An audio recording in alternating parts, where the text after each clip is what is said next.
Oke, pada hari ini kita akan membahas tentang evolusi di tingkat molekuler. Ya, kalau kalian mendengar molekuler, tentu kalian akan mengingat DNA.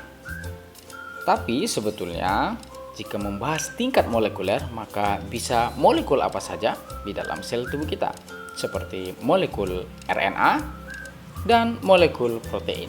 Jadi evolusi di tingkat molekuler adalah evolusi di tingkat molekul-molekul yang ada di dalam sel.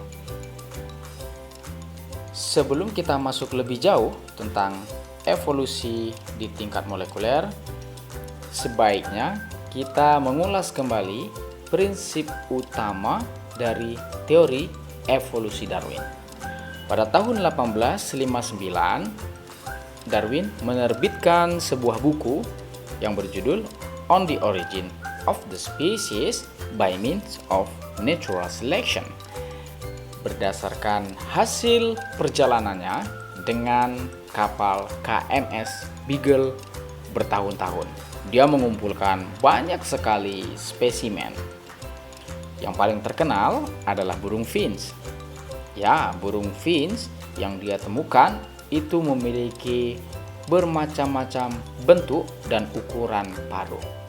Ya, teori evolusi yang pertama adalah variasi fenotip itu ditemukan pada makhluk hidup, seperti pada burung finch yang ditemukan oleh Darwin. Ada paruh yang pendek, ada paruh yang panjang, ada paruh yang pendek tapi kelihatan sedikit gemuk paruhnya, ada yang pendek dan kelihatan lebih ramping paruhnya. Ya, itu adalah prinsip teori evolusi Darwin yang pertama. Kemudian prinsip yang kedua adalah dengan bermacam-macamnya variasi fenotip dari makhluk hidup, maka makhluk hidup itu ada yang mampu beradaptasi, maka dia akan meneruskan kehidupannya. Ada yang tidak mampu beradaptasi. Ya, mereka diseleksi oleh alam. Ketika alam berubah, alam akan memilih variasi fenotip yang mana yang akan bertahan. Itu prinsip yang kedua. Prinsip yang ketiga dari teori evolusi Darwin adalah variasi fenotip itu diturunkan dari indukan ke anakan, dari generasi ke generasi. Darwin menyadari bahwa variasi fenotip itu diturunkan dari generasi ke generasi, sehingga dari generasi ke generasi mereka terlihat mirip satu sama lain. Tapi apa yang Darwin tidak ketahui adalah mekanisme detail tentang bagaimana sifat fenotip itu diturunkan. Kira-kira bagaimana? Ya, 6 tahun kemudian muncullah hukum yang menjelaskan tentang penurunan sifat. Kalian semua pasti sudah mengetahuinya karena peneliti yang satu ini adalah orang yang sangat terkenal, yaitu Gregor Mendel. Ya, setelah 6 tahun setelah Darwin menerbitkan bukunya, Gregor Mendel menerbitkan sebuah hasil penelitian tentang bagaimana sifat-sifat kacang polong itu diturunkan dari indukan ke anakan. Yap, Gregor Mendel adalah seorang biarawan dari sebuah gereja di Austria, tapi dia memiliki keinginan yang khusus di bidang biologi. Dia mencatat semua eksperimen yang dia lakukan, lalu menemukan hukum Mendel 1 dan hukum Mendel 2. Sejak saat itu, peneliti di dunia mulai menyadari bahwa variasi fenotip yang dikemukakan oleh Darwin itu betul-betul diturunkan melalui hukum Mendel 1 dan hukum Mendel 2. Lalu, sejak saat itu, pengetahuan tentang evolusi genotip fenotip mulai berkembang dengan pesat. Kita lihat pada tahun 1915, seorang peneliti pertama bernama Thomas Morgan meneliti tentang fenotip dari Drosophila, yaitu lalat. Dia menemukan bahwa gen adalah unit pewarisan sifat, lalu diturunkan dari generasi ke generasi, dan gen itu terletak di dalam kromosom. Dan ini adalah tahun yang sangat terkenal ya. Tahun 1953. Siapa dia? Ya, dua orang ini adalah orang yang mengemukakan tentang bentuk dari DNA, yaitu double helix. Siapa dia? Watson and Crick. Mereka menemukan bahwa DNA itu berbentuk double helix. Lalu setelah tahun 1953, sekitar 1960-an, 1970-an, teknik elektroforesis mulai ditemukan dan dikembangkan. Apa itu teknik elektroforesis? Teknik elektroforesis adalah teknik memisahkan campuran molekul yang didapatkan berdasarkan berat molekulnya. Molekul itu akan didorong oleh aliran listrik, lalu mereka akan berjalan di dalam gel. Molekul yang berukuran besar akan berjalan lebih lambat, sedangkan molekul yang berukuran lebih kecil akan berjalan lebih cepat. Lalu pada tahun 1980-an, pembacaan urutan basa DNA itu mulai dilakukan oleh para peneliti. Sejak saat itu mulailah berkembang pesat tentang pengetahuan manusia terhadap molekuler, baik itu basa DNA, basa RNA, ataupun urutan asam amino sebuah protein. Ya, bisa ditebak setelah 1980-an pengetahuan tentang mutasi, genom, gen, kemudian seleksi alam itu mulai banyak dikuak. Sehingga hubungan antara genotip, fenotip, dan ekologi itu mulai banyak dilakukan dan mulai banyak diteliti oleh para peneliti di dunia ini. Sehingga apa? Perkembangan teori evolusi juga berkembang dengan sangat pesat. Mengingat evolusi itu adalah melibatkan fenotip, genotip, dan juga ekologi.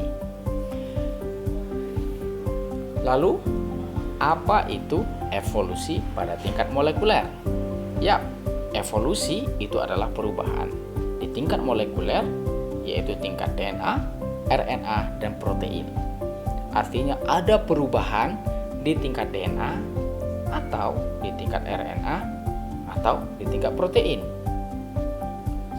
Jika perubahan itu diturunkan dari generasi ke generasi, maka itu adalah evolusi yang telah terjadi melalui tingkat molekuler.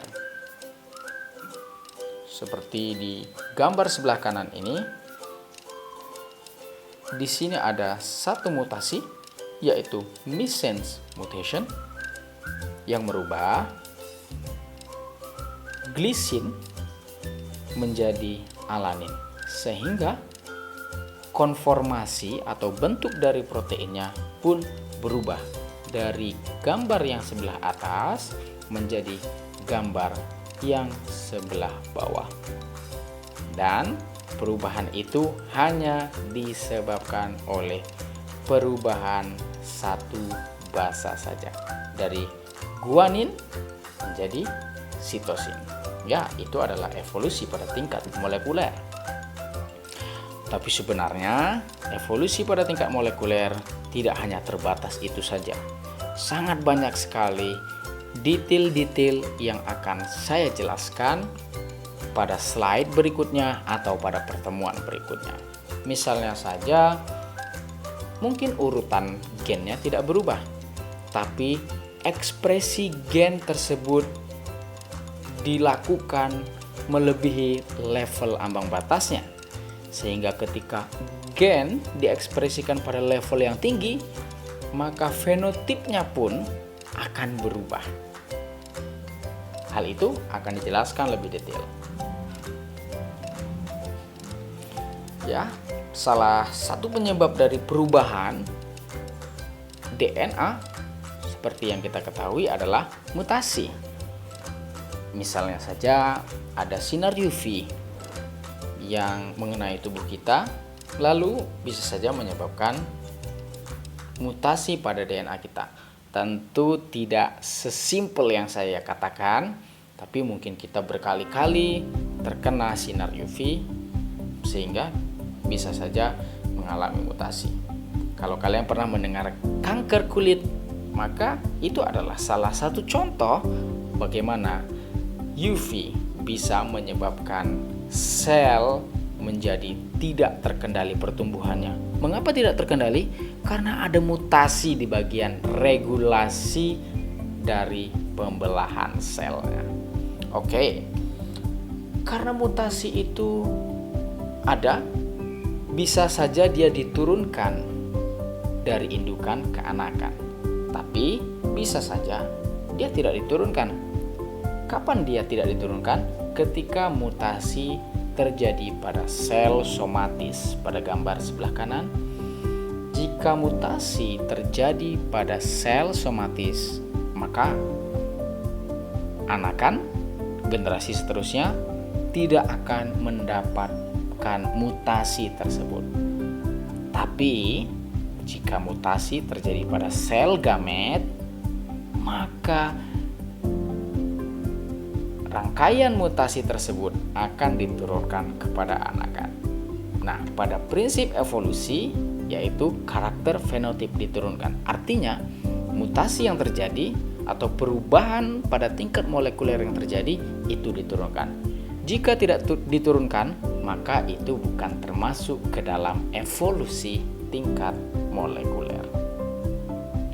Kemudian, setelah perubahan itu terjadi, kemudian diteruskan kepada anakan, apa yang terjadi?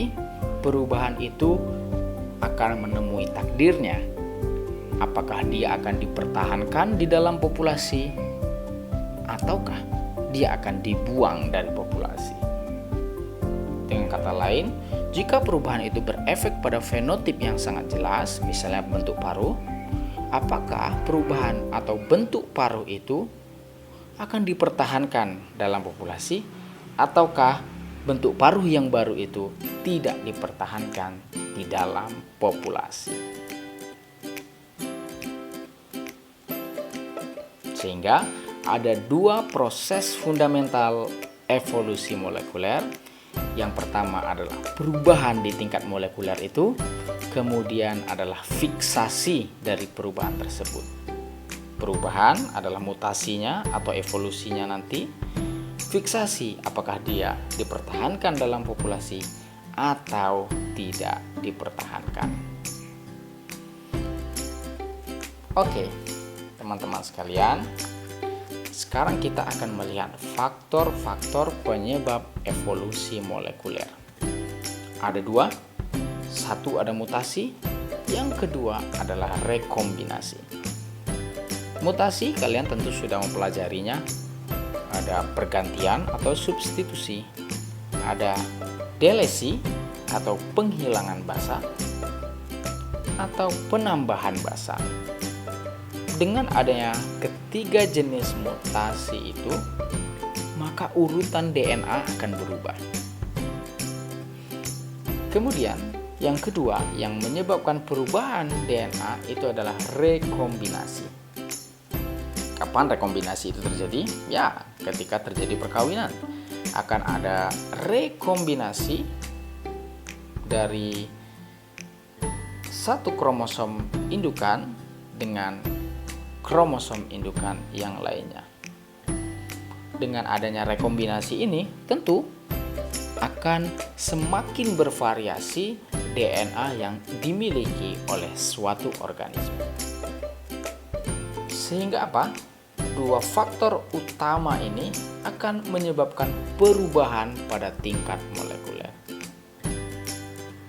Oleh sebab itu, apapun faktor yang menyebabkan mutasi dan faktor yang menyebabkan rekombinasi juga adalah faktor penyebab evolusi molekuler. Sinar UV, dia bisa menyebabkan mutasi. Virus, oh ya, virus bisa menyebabkan mutasi. Kemudian elemen yang dapat berpindah, ya, elemen transposon bisa berubah, bisa berpindah tempat, dia juga dapat menyebabkan perubahan pada tingkat DNA. Atau makanan yang kalian makan, atau lingkungan di mana tempat kalian hidup, juga semuanya bisa menyebabkan mutasi. Tentu mutasi tidak sesimpel yang kita bilang, namun mutasi bisa terjadi. Jadi keempat faktor itu dan mungkin faktor yang lainnya berkontribusi terhadap mutasi, sehingga mereka semua berkontribusi terhadap evolusi molekuler. Lalu semua faktor yang menyebabkan rekombinasi juga menyebabkan evolusi molekuler. Apa saja? Genetic drift, seperti efek bottleneck ketika frekuensi alel di sebuah populasi tiba-tiba hilang dalam jumlah yang besar, misalnya disebabkan oleh tsunami, misalnya disebabkan oleh letusan gunung berapi, lalu frekuensi alel yang tersisa itu adalah frekuensi alel yang mungkin saja unik dan nanti akan dipertahankan sehingga terbentuk rekombinasi yang baru. Kemudian selective breeding, misalnya orang yang menanam pisang mengawinkan pisang dengan antara pisang yang masa berbuahnya singkat namun buahnya tidak manis dengan pisang yang berbuah manis dengan masa pembuahan yang lama. Harapannya adalah dengan rekombinasi ini didapatkan pisang yang berbuah manis dan masa pembuahannya dengan sangat cepat. Ya, selective breeding tentu akan menyebabkan rekombinasi, rekombinasi akan menyebabkan evolusi molekuler. Kemudian seleksi seksual. Ini mirip dengan selective breeding, bedanya kalau seleksi seksual adalah bagaimana perkawinan itu dipilih oleh hewan-hewan yang aktif bergerak. Misalnya ada seekor burung betina memilih pejantan tetapi dengan faktor X. Misalnya dia akan memilih pejantan dengan warna yang cantik, dengan warna yang gelap, atau dengan ekor yang panjang. Dengan adanya seleksi oleh betina tadi, maka rekombinasi genetik akan terjadi kepada pejantan-pejantan yang dipilih oleh betina saja, sehingga pejantan yang mungkin warnanya tidak bagus, ekornya pendek dan tidak cantik tidak akan dipilih, sehingga molekulernya atau DNA-nya tidak akan dapat diteruskan karena dia tidak kawin, sehingga alel-alel pada tubuh hewan-hewan seperti itu tidak akan diteruskan dari indukan ke anakan, dari generasi ke generasi. So, penyebab evolusi molekuler yang utama adalah dua, mutasi dan rekombinasi. Dan penyebab lain yang menyebabkan mutasi dan rekombinasi adalah juga penyebab evolusi molekuler. Now, let's talk about mutation. Ya, yang kita bicarakan adalah mutasi, ya, penyebab perubahan. Apa saja sifat-sifat mutasi itu? Dia mutasi terjadi secara acak, secara random, tidak bisa pilih-pilih. Kemudian mutasi itu sebenarnya, dan ini berita bagusnya, adalah sangat jarang terjadi. Tapi tetap kita harus hidup sehat, makan buah-buahan, makan sayur-sayuran, hindari panas dari matahari tanpa menggunakan sunblock, tentu itu adalah usaha kita untuk menghindari sinar UV. Ya, meskipun kita mungkin sering makan yang tidak sehat, makan yang penuh minyak-minyakan, makan dengan makanan-makanan junk food misalnya ya. Meskipun mutasi itu jarang terjadi, tapi ingat, mutasi itu bisa terjadi dan terjadi secara acak. Karena mutasi itu sangat jarang terjadi, sehingga yang diperlukan untuk merubah dari molekuler sampai ke fenotip itu bisa lintas generasi. Mungkin tidak terjadi di kita dalam faktor kesehatan misalnya ya, tapi mungkin dari generasi-generasi setelah kita bisa saja terjadi pada mereka.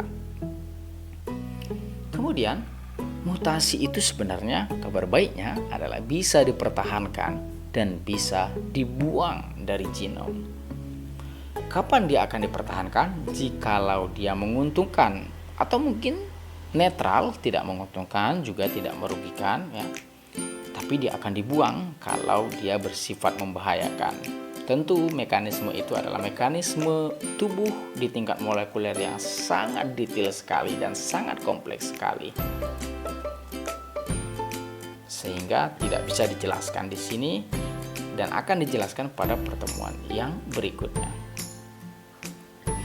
Kemudian, mutasi yang model apa yang sering terjadi? Yaitu mutasi titik dan mutasi transisi. Itu lebih sering terjadi ketimbang mutasi, misalnya mutasi bukan titik atau mutasi bukan mutasi transisi ya. Kemudian, rata-rata dari mutasi itu dan jumlah perbedaan bahasa itu bisa dijadikan acuan pemisahan spesies. Disinilah letak dari hubungan antara mutasi dengan evolusi. Dengan perbedaan jumlah bahasa, para peneliti bisa menemukan bahwa spesies satu telah berubah, mengalami spesiasi sehingga menjadi spesies yang lainnya. Satu populasi tetap menjadi spesies satu populasi yang baru menjadi spesies yang kedua. Lalu, apa yang terjadi setelah mutasi itu?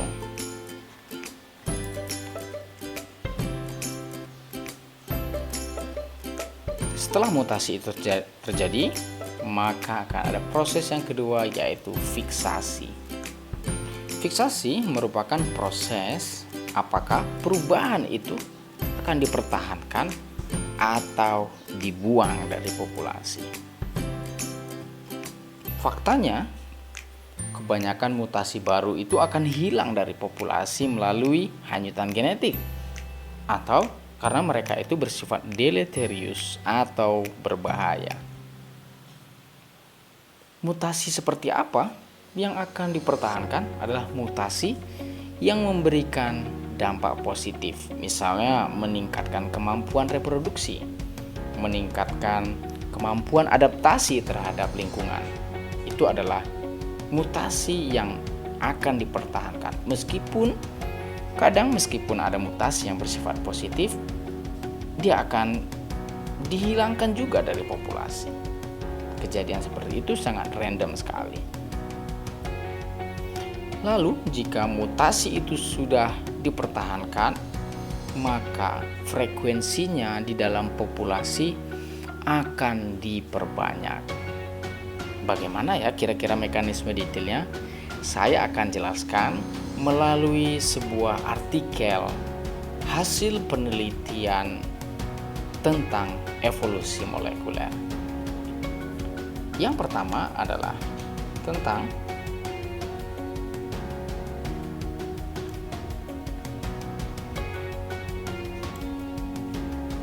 variasi morfologi dan gen yang terkait dari burung finch. Variasi morfologi yaitu variasi fenotip yang tampak pada paruh burung finch itu. Artikel ini diterbitkan pada tahun 2004. Ada beberapa peneliti yang terlibat di dalamnya seperti Arhad Abzanov, Meredith Protas, dan dua orang ini tentu adalah orang yang sangat terkenal sekali, Rosemary Grant dan Peter Grant. Mereka adalah suami istri yang meneliti tentang burung finch, pergi ke Pulau Galapagos, mendedikasikan hidupnya untuk ilmu evolusi. Dan yang terakhir adalah Clifford J. Tabin. BMP4 itu adalah nama gen yang mereka teliti sebagai gen kandidat yang berpengaruh terhadap variasi morfologi dari paruh burung finch yang ditemukan oleh Darwin.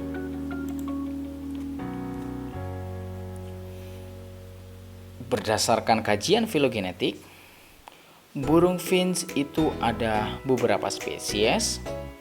Yang diteliti di sini adalah 6 spesies.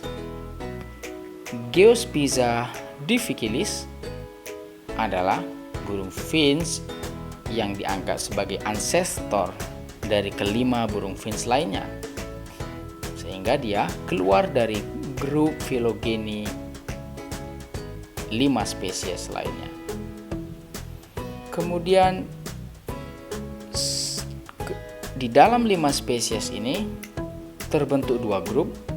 Grup yang pertama yaitu Geospiza fuliginosa, Geospiza fortis, dan Geospiza magnirostris. Kemudian yang kedua adalah grup G. scandens dan grup Conirostris.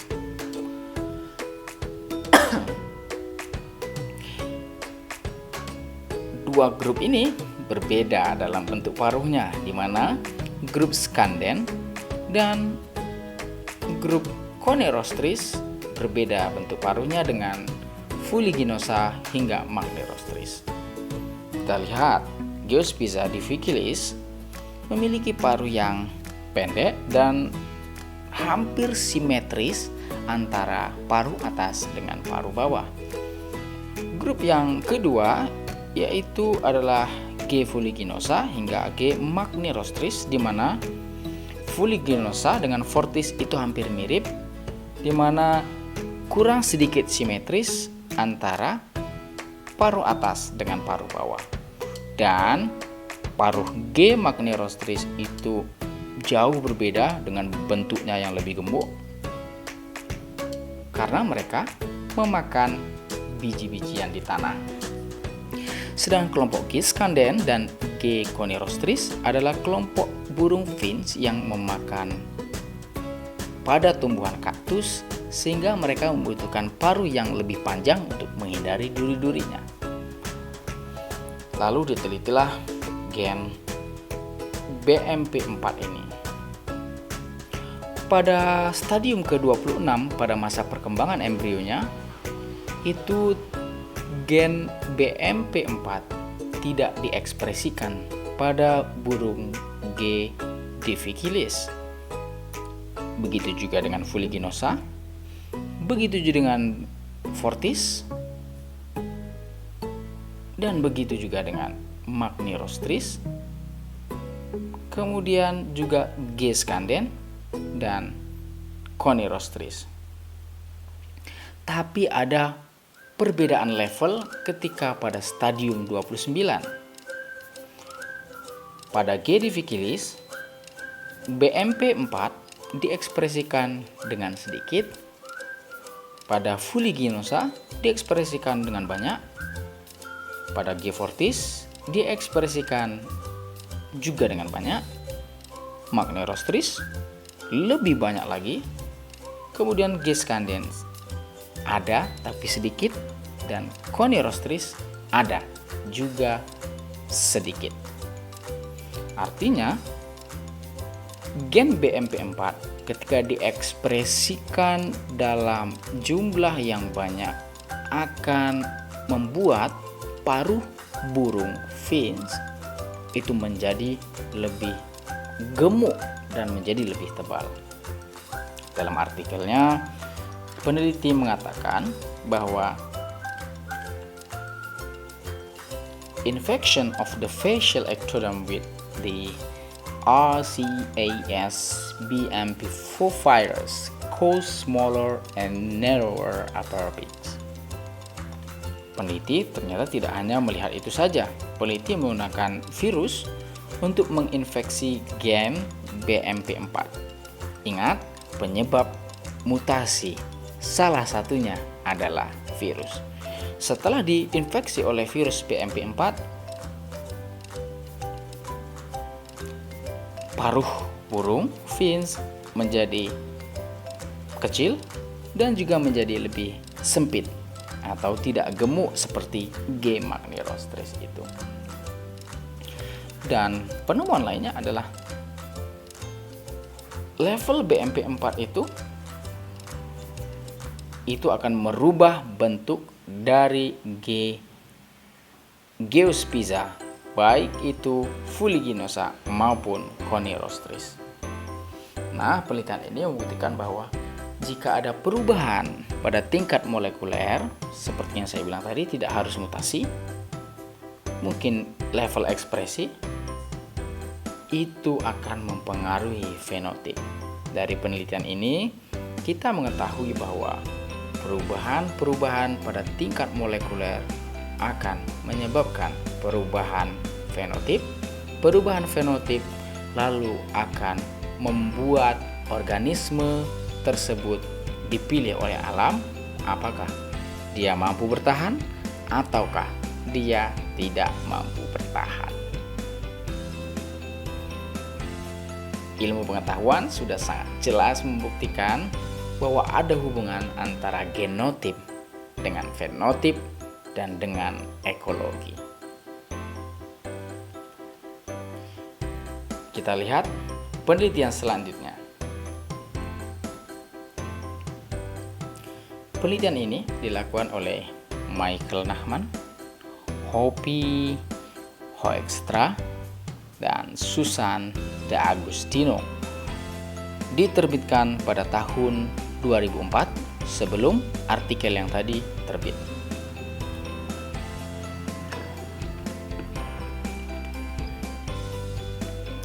Judulnya adalah The Genetic Basis of Adaptive Melanism in Pocket Mice. Ya, peneliti menggunakan tikus. Variasi fenotip yang dilihat adalah warna rambut dari tikus tersebut. Peneliti melakukan penelitiannya di 4 lokasi di Arizona dan Meksiko, yaitu di wilayah Pinnacle, kemudian Afra Valley, kemudian di Portal, kemudian di Armendaris. Ya, di keempat lokasi itu ada tikus kantong yang hidup di sana.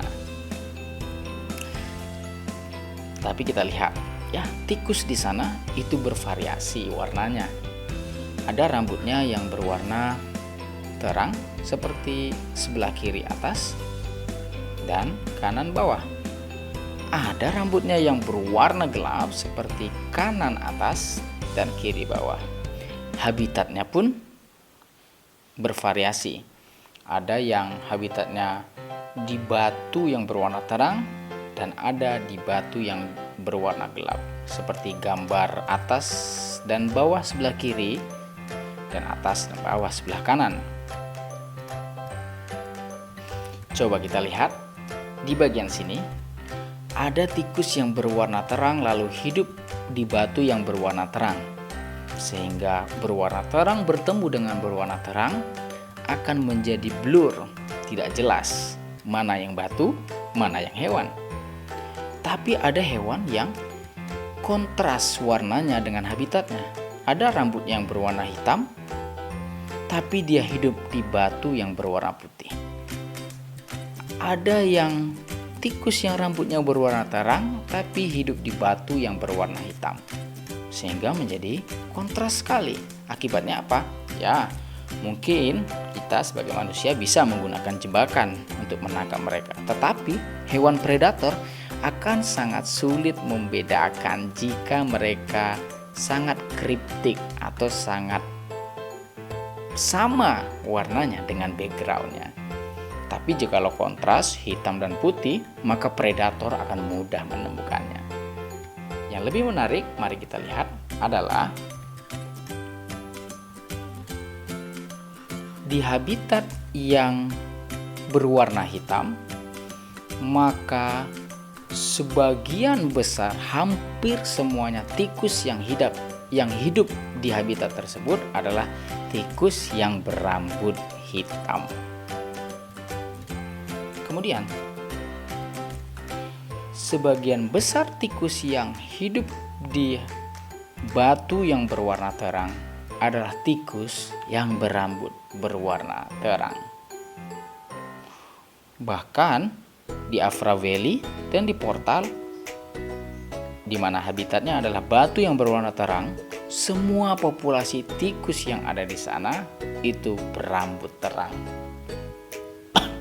Ini adalah salah satu contoh bagaimana adaptasi itu dilakukan oleh organisme di alam. Banyak hewan yang sangat matching dengan backgroundnya untuk menghindari dari penglihatan sang predator. Lalu apa yang ditemukan oleh peneliti di sini? Kita lihat. Secara kekerabatan, di satu lokasi mereka adalah satu spesies grup di sini, tetapi di antara mereka ada yang berwarna terang, ada yang berwarna gelap. Ini menunjukkan bahwa meskipun di dalam satu populasi ada gen-gen yang bervariasi, sehingga dengan adanya variasi gen itu, individu-individu di dalam populasi itu pun bervariasi. Lalu yang ditemukan peneliti adalah ini dia.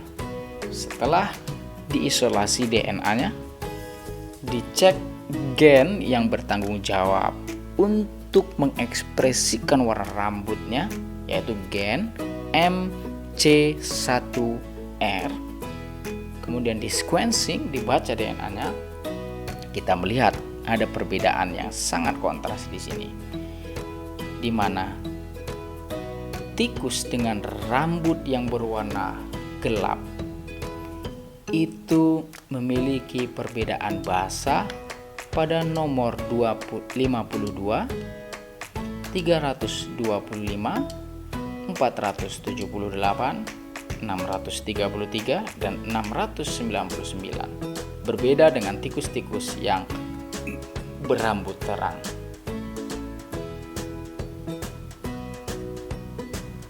Kita lihat di sini ada perbedaan basa di dalam satu gen yang bertanggung jawab terhadap pembentukan warna pada tikus kantong tersebut. Lalu setelah dilihat pada urutan DNA, dilihat pada urutan asam aminonya. Ada 4 perbedaan, ada 4 lokasi di mana asam amino antara tikus yang berwarna gelap dengan terang itu berbeda, yaitu pada asam amino ke-18, asam amino ke-109, asam amino ke-160, dan asam amino ke-233. Pada tikus yang berwarna terang, pada posisi asam amino ke-18, arginin digantikan dengan cyanin. Pada 109, arginin digantikan dengan triptofan. Pada 160, arginin digantikan dengan triptofan. Pada asam amino ke-233, glutamin digantikan dengan histidin.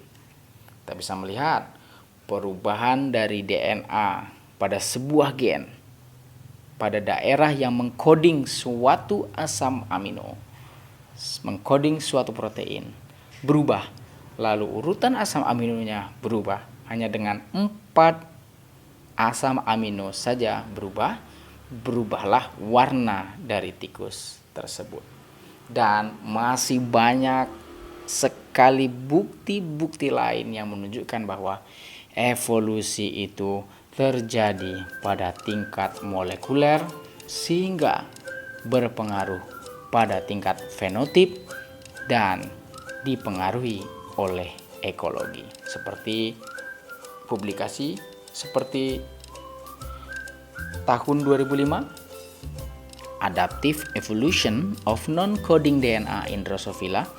Ini adalah evolusi dari urutan DNA yang tidak mengkodekan protein atau asam amino. Contoh yang kita bahas tadi adalah wilayah DNA yang mengkoding protein. Tapi pada artikel ini adalah wilayah DNA yang tidak mengkoding. Kita lihat, perubahan bisa terjadi di mana saja, random sekali. Kemudian ada tentang evolusi dari human transcription factor. Kali ini bukan di bagian DNA-nya, tapi di bagian faktor transkripsi. Kalau kalian masih ingat, transkripsi, translasi, faktor transkripsi akan menempel pada DNA. Di sana akan dimulai proses transkripsi dari DNA menjadi RNA. Di sanalah perubahan itu terjadi.